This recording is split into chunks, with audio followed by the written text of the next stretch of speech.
নমস্কার বন্ধুরা, আপনারা সবাই কেমন আছেন? ঈশ্বরের আশীর্বাদে আপনারা অনেক ভালো আছেন আর আমিও ভালো আছি। বন্ধুরা দেখো বন্ধুরা, গতকালকের থেকে আমাদের এখানে প্রচুর বৃষ্টি হচ্ছিল, তো গতকালকে আমি আর লক্ষ্মীর রান্নাঘরে রান্না করতে পারিনি। তো আজকে দুপুরবেলায় বৃষ্টিটা অনেক থেমে গেছে আর আকাশটাও অনেক পরিষ্কার হয়ে গেছে। তো আজকে আমি রান্না করতে চলে এসেছি। দেখো বন্ধুরা, আমি বাজার থেকে আজকে মাছ আনতে বলেছিলাম, তো বাজার থেকে আজকে পমফ্রেট মাছ নিয়ে এসেছে। পমফ্রেট মাছটাকে আজকে আমি মশলা ছাড়াই রান্না করব, আর কিভাবে রান্নাটা করব আপনারা পুরো ভিডিওটা দেখতে থাকুন। আশা করি আমার এই রান্নার ভিডিওটা আপনাদের ভালো লাগবে। প্রথমে আমি মাছটাকে কেটে নেব। তো আমি এখানে 500 গ্রাম পমফ্রেট মাছ নিয়েছি। তো মাছটাকে এবার কেটে নেব।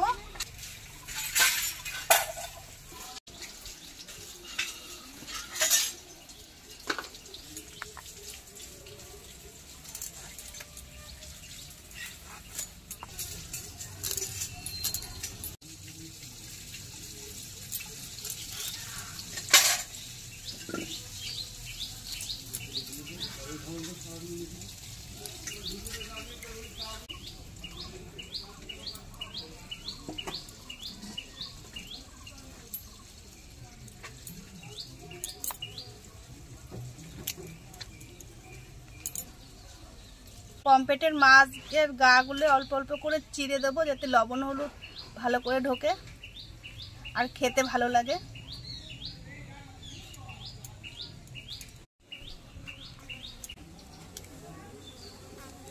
পমফ্রেট মাছগুলি সব কেটে নিয়েছি। এবার পরিষ্কার করে জল দিয়ে ধুয়ে নেবো, নিয়ে লবণ হলুদটা মাখিয়ে দেবো।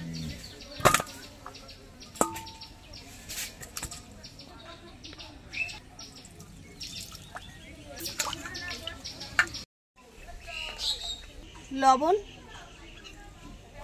হলুদ গুঁড়ো,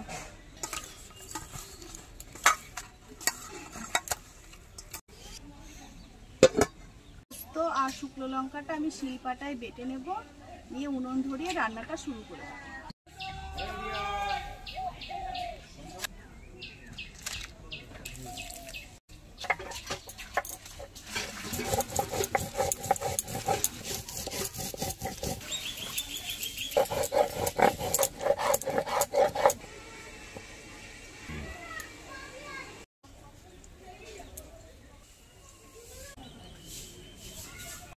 পমফ্রেট মাছ রান্না করার জন্য যে উপকরণগুলি নিয়েছি: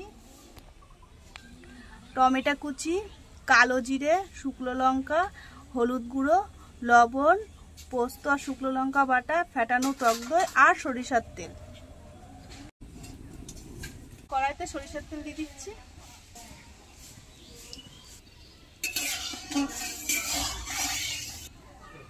তেল ভালো করে গরম করে নিয়েছি। এবার পমফ্রেট মাছগুলি ভালো করে ভেজে নেব তেলে।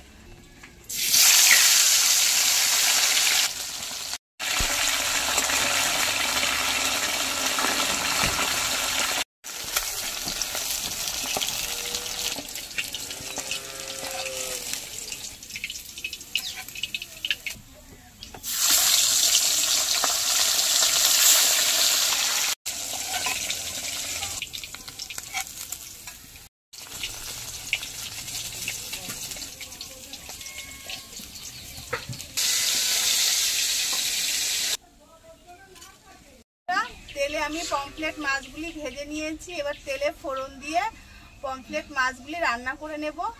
ফোড়নে দেব একটা শুকনো লঙ্কা, গোটা কালো জিরে, আর দেব টমেটো কুচি। তেলে টমেটো কুচি দিয়ে দিয়েছি। এবার একটু নাড়াচাড়া করে নিয়ে আমি যে শিলপাটায় পোস্ত শুকনো লঙ্কা বেটে রেখেছিলাম, সেটাও আমি তেলের উপর দিয়ে কষিয়ে নেব। এগুলি তেলে ভালো করে নাড়াচাড়া করে নিয়েছি। এবার আমি পোস্ত আর শুকনো লঙ্কা বাটা তেলের উপরে দিয়ে কষিয়ে নেব।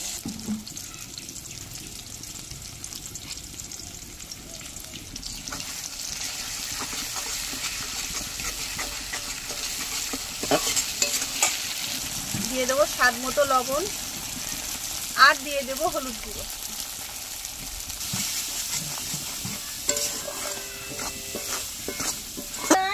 এখানে বসো। তো বন্ধুরা, পোস্ত আর শুকনো লঙ্কা বাটা তেলের সঙ্গে ভালো করে কষিয়ে নিয়েছি। এবার দিয়ে দেবো ফ্যাটানো টক দই, দিয়ে আমি অল্প পরিমাণে একটু জল দেবো। আর ঝোলটা ফুটে উঠলেই আমি পমফ্রেট মাছগুলি ঝোলে দিয়ে দেবো।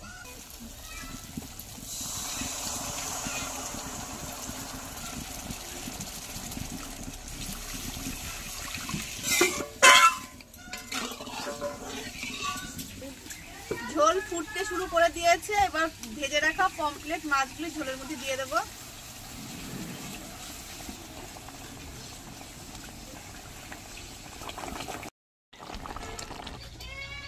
পমফ্রেট মাছ রান্নাটা প্রায় হয়ে গেছে, তো এবার আমি নামিয়ে নেব।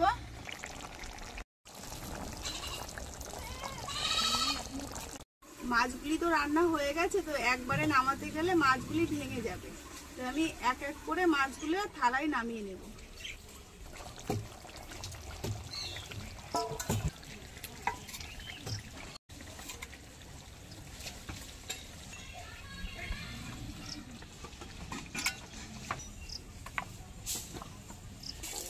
মাছগুলি আমি থালা একে একে নামিয়ে নিয়েছি, আর কড়াইতে যে ঝোলটুকু আছে এবার মাছের উপর দিয়ে ছড়িয়ে দেব।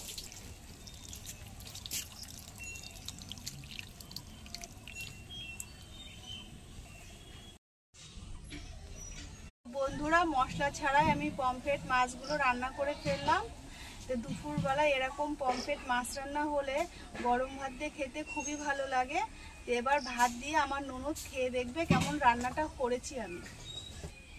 আর বন্ধুরা, আমার এই রান্নার ভিডিও যদি আপনাদের ভালো লেগে থাকে, আমার ভিডিওটিতে অবশ্যই একটি লাইক দেবেন আর সাবস্ক্রাইব করে সঙ্গে থাকবেন।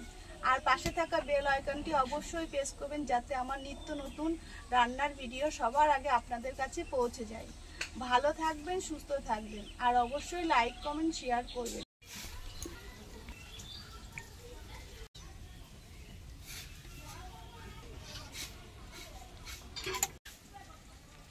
এই যে আমার ননদ তো মাছ দিয়ে ভাত দিয়ে দিয়েছি, ও এবার খেয়ে দেখবে কেমন খেতে হয়েছে।